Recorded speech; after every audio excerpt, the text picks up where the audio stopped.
피치가 얘기한 얘기를 누가 썼어요. 대외 건전성과 거시경제 성과가 견고하고 수출 부분이 역동적인 점. 이것도 이거 확인해 봐야 될 것 같아요. 원모드는 저축은행부터 대출 연체율 지금 급증하고 있다고 나왔잖아요. 모기지 주택증권하고 또 상업용으로 또 만든 증권들이 있어요. 똑같이 뭐 20년 만기 이렇게.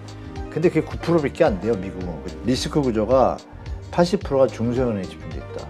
특히 소형은행은 상업용 부동산 대출 42%가 우리나라 PF랑 비슷한 거예요.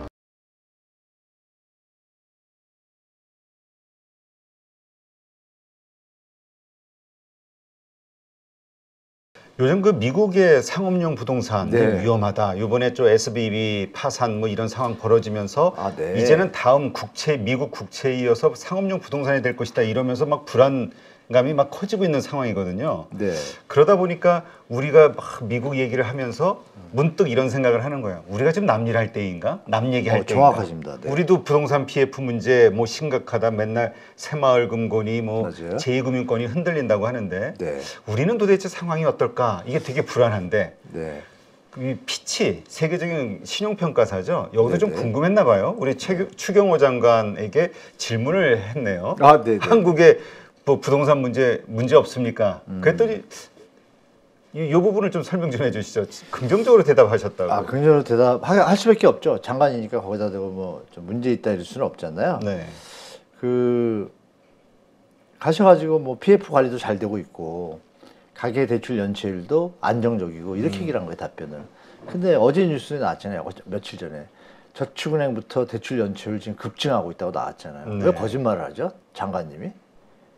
그러니까 피치가 피치 못할 일이 사정이 있었나 보죠. 그러니까 근데 여러분 더듬어 보시게 장관님은 그렇게 얘기할 수밖에 없죠. 국민의 어떤 심리를 좀 안정시키기 위해서. 그렇죠. 그건 뭐 이해가 되는데 더듬어 보시면 이분이 뭐 글로벌 금융이나 IMF 때도 다 이쪽에 근무하셨고 그때도 뭐 멀쩡하다고 하셨던 분이에요. 다 터졌잖아요. 그러니까 이분 말은 그냥 국민의 마음을 안정시켜서 한다라고 그냥 받아들이면 좋을 것 같고 그나마 이제 모니터링을 열심히 하고 있다. 이건 작년에 발표했잖아요. 이게. 네. 하고 있는데 뭐 전혀 문제 없다 이렇게 얘기하면 안 되겠죠. 표현이 기자가 이제 이거를 워딩해서 전부를 안 쓸 것 같아요. 제가 볼 때는. 근데 여기서 보면 피치가 얘기한 얘기를 누가 썼어요. 연합에서. 네. 제가 읽어드릴게요. 북한과 관련된 지정학적 위험성과 위험하다는 얘기 아니에요. 그렇죠. 부진한 거버넌스 지표, 고령화에 따른 구조적 도전 요인들이 있지만 이게 답이죠. 있다는 얘기잖아요. 있다, 바트. 대외 건전성과 거시경제 성과가 견고하고 수출 부분이 역동적인 점. 이것도 이거 확인해 봐야 될 것 같아요. 원모드는. 수출 부분 지금 우리 말이 떨어지고 있다고. 안 맞잖아요. 감소하고 있다고 걱정하고 있는데. 그러니까 제가 볼 때는 이 기사의 워딩을 다 믿을 수 없다. 첫 번째. 제가 요새 자꾸 기자분들 잘 못 믿게 되는데 이게 앞뒤가 좀 안 맞죠? 피치가 이렇게 얘기했을 리가 없죠. 아니 무역 적자가 1년 1개월, 2개월째 가는 나라를 역동적인 그 말이 안 되잖아요. 네. 내가 봐야 되는 거고. 그 제가 볼 때는 추경호 장관이 하신 얘기는 그냥 립 서비스다 이렇게 립서비스로? 판단하시면 좋을 것 같고 제가 볼 때는 우리나라 상업용 부동산 만만치 않거든요. 미국은 뭐 아시잖아요. 미국은 뭐 상태가 상당히 안 좋잖아요. 그렇죠. 근데 저 상업용 부동산 보시면 지금 이 미국이 장난이 아닙니다. 네. 지금 제가 그림 하나 있는데요. 보시는 바와 같이 뭐 우리가 영화에서 많이 보던 주요 도시들 시카고, 달라스, 휴스턴, 로스앤, LA, 샌프란시스코 난리 났습니다. 다 20%예요. 그래요? 공실률이 어마어마하죠. 지금 공실률이. 휴스턴은 25%까지 갔습니다. 장난이 아니에요. 근데 대도시 중심이네요. 대도시 수준이 아니라 서울이 그렇다는 거 똑같은 거 보시면 돼요. 지금 난리가 났어요. 그래서 그리고 아시겠지만 샌프란시스코가 제일 그 경제 좀 우리 경제 도시인데 워싱턴 DC 다음에. 네네. 근데 보시면 20% 이게 2022년 말 그림이거든요. 근데 지금 더 올라가지고 지금 30% 가까이 갔어요. 보시면 오른쪽 그림 보시면 네. 이게 샌프란시스코인데요. 제 공실률이 4월 4일자예요. 공실률이 30%입니다. 이게 쇼킹한 일입니다. 이거를 왜 우리나라 기자분들은 살짝만 다루죠? 크게 다뤄야 돼요. 그러니까 미국이 금리를 동결하거나 0.25 올리는 게 그게 좋은 일입니까? 아니죠. 박살날까 봐 지금 그런 거거든요. 그러니까 시장을 똑바로 봐야 되는데 꼭 이렇게 기레기님들은 이상하게 해석을 해가지고 한쪽만 쓰잖아요. 그러니까 우리 시청자분들이 절대 속으시면 안 돼요. 그런 기사에. 그래서 우리 파리도 뭐 이거 다른 분도 보셨겠지만 그 다음 그림 보시면 이제 요거 써놨는데요. 얘들이 그 상업용 부동산을 개인적으로 이런 것이 아니라 네. 회사들이 이제 리츠나 펀딩 해가지고 투자자한테 받아가지고 매입을 해가지고 관리하면서 배당 수익의 형태가 많아요, 미국은. 그렇죠. 근데 그러면 CMBS라고 해서 우리 모기지 주택증권하고 또 상업용으로 또 만든 증권들이 있어요. 똑같이 뭐 20년 만기 이렇게. 근데 그런 게 있으면 좀 안정적이잖아요, 수입이. 근데 그게 9%밖에 안 돼요, 미국은 그 시장이. 아, 나머지는 다 그냥 투자자 모아서 기관 투자자나 이렇게 모아가지고 배당 수익 주기로 하고 한 거예요. 근데 공실이 나면 어떻게 되죠? 배당 수익을 못 주잖아요. 주죠. 약수익. 그럼 뭐 배당 수익 받던 사람들이 어떻게 삐지겠죠? 네. 한없이 기다릴 수는 없잖아요. 그렇죠. 근데 이렇게 된 지가 1년째예요. 아, 배당을 못 주고 못 준 게 아니라 원래 배당보다 낮은. 자꾸 낮고 이러고서 자꾸 문제가 생기기 시작한 거죠, 안에서. 슬슬 터지고 있죠. 네. 근데 이제 이 상황에서 그분들이 돈 뺄게 이러면 어떻게 돼요? 그냥 박살이고 안 빼더라도 잡음이 나올 거 아니에요. 그렇죠. 못 주면 지금 벌어지기 직전이라고 앨런 머스크가 걔가 걔라 그러면 안 되죠. 그 양반이 거의 천재잖아요. 귀인이잖아요. 얘기했잖아요, 미리. 상업용 터집니다. 이렇게.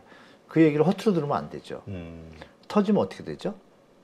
가짜 돈들, 버블 터졌던 돈들이 순식간에 주저앉으면 어떤 일이 벌어질지는 이게 더 클 수도 있어요, 사실은. 그런데 볼륨이. 미국 국채는 뭐 연준, 뭐 미국 재무부 이런 데서 쭉 나서가지고 네. 뭐 어떻게 보장을 하는데 부동산은 이 규모도 그렇고 미 국채도 지금 아슬아슬한 게 제 개인적인 생각인데 작년 한 해 중국인가요? 중국이 많이 갖고 있잖아요. 네. 걔들이 1조 2천억인가 천 몇 번인가 억 달러 있었는데 지금 8,700억 달러밖에 안 남았대요. 많이 국채가. 줄었다고.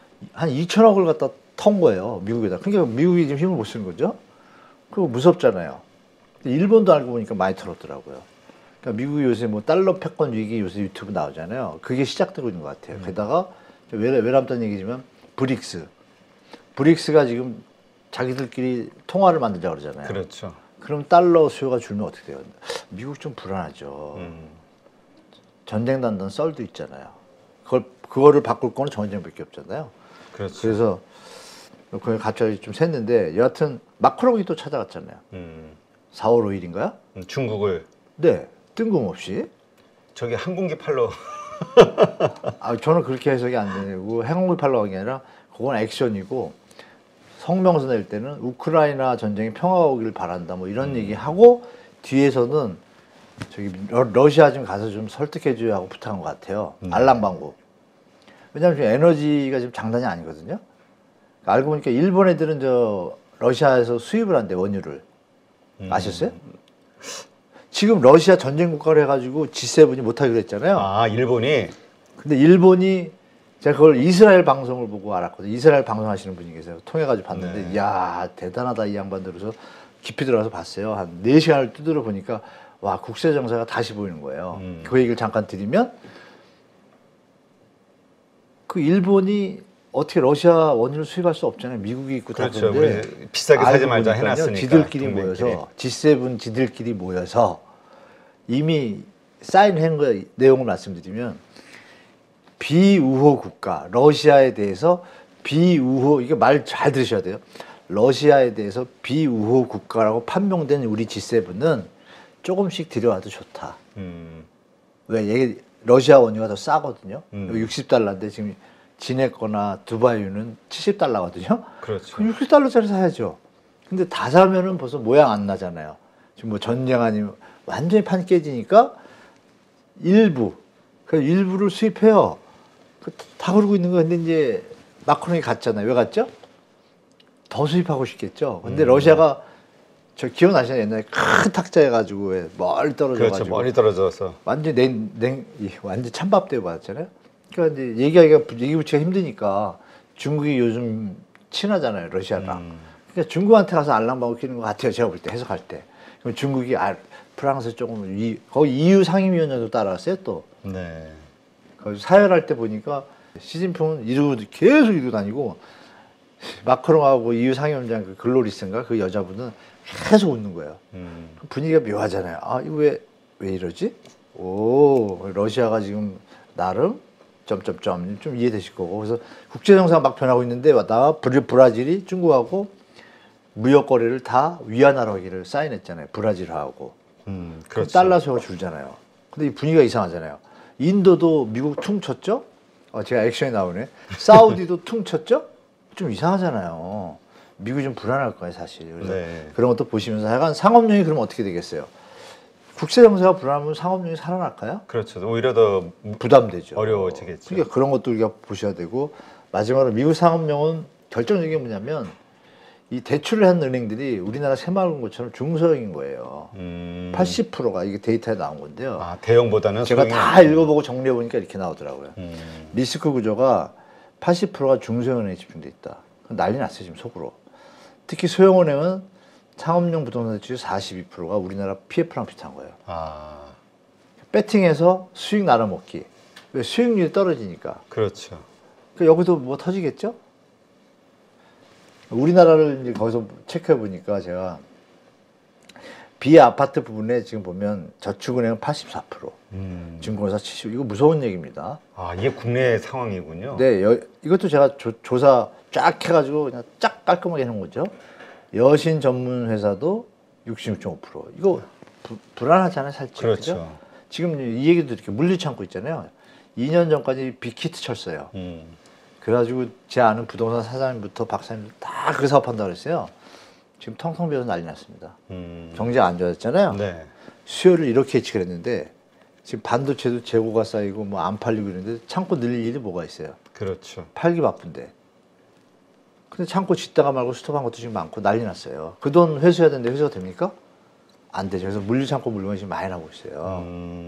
그런 뉴스 안 나오잖아요. 그렇죠. 지식산업센터. 지식산업센터. 네, 그것도 문제고. 오피스텔도 소리 없이 하이엔드 짓다가 박살나는 데 많아요.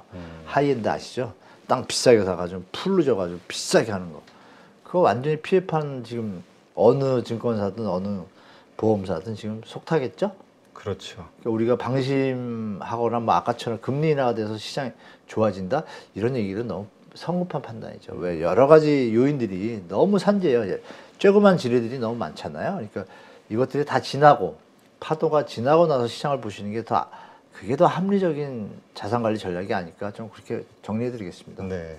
그렇다면 이제 피치사도 그냥 말만 그냥 의례적으로 듣고 네, 직접적으로 여러 가지 조사를 하겠군요. 아, 그럼요. 다 알죠. 뭐 가계 부채도 좀 완화되고 있고 뭐 이런 심한 얘기 얘기들. 말씀드리면 일본 뭐 노무라 경제연구소 이런 애들 있잖아요. 네. 저한테까지 전화가 온다니까요. 노무라에서 온 건 아니고 뭐 일본 신문사 있잖아요.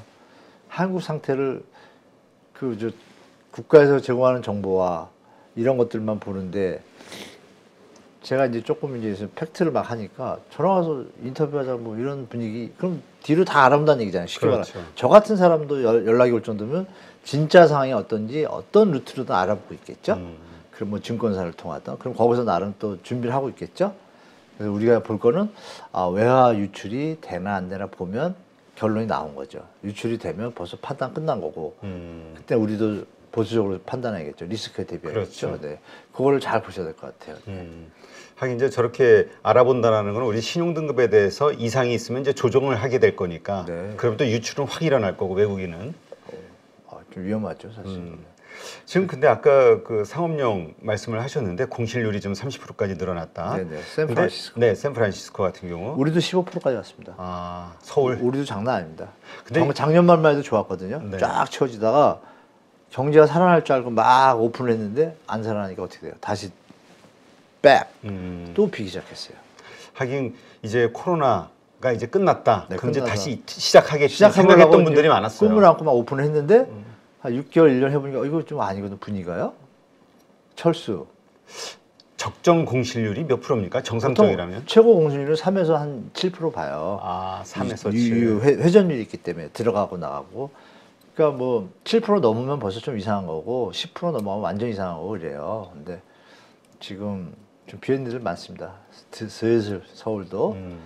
그래서 어떻게 될지 뭐 내부 사항을 몇 군데 회사가 있어요. 뭐 신영 SSC라는 이런 데 있는데 이제 보고서가 아마 3월 말 지났으니까 4월 조금 있으면 나와요. 네. 그거 나오면 제가 정리해서 한번 말씀드릴게요. 네, 알겠습니다. 예전부터는 안 좋은 건 확실합니다. 하여튼 그래서 이 부동산 PF와 관련해서 지금 수면에 좀 가라앉았지만 이거는 언제든지 다시 네, 부각될 네. 수 있는 우리 부동산 쪽의 리스크. 맞습니다. 잠재적 리스크가 좀 있습니다. 네.